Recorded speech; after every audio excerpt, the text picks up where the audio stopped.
Chère Madeleine, de 2002 à 2006, tu exerçais ton mandat à la présidence de la Chambre de commerce et d'industrie du Hainaut.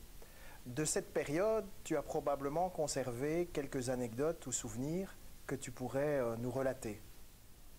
Alors ce qui était le plus nouveau pour Benoît et moi durant cette présidence, ça a été la négociation immobilière.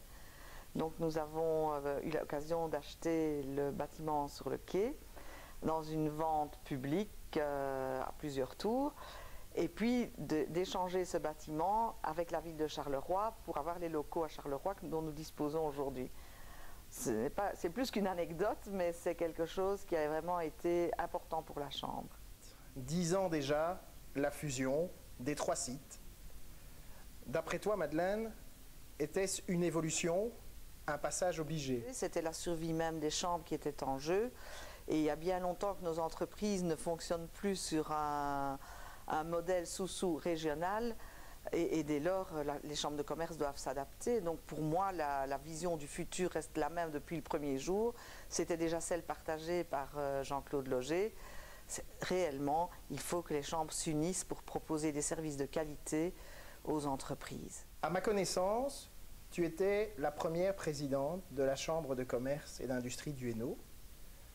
Tu es toujours la première à ce jour pour notre chambre, ainsi que pour les autres chambres. Qu'est-ce que ça t'évoque pour toi? Quelle réaction peux-tu avoir au fait que tu sois la première présidente d'une chambre de commerce?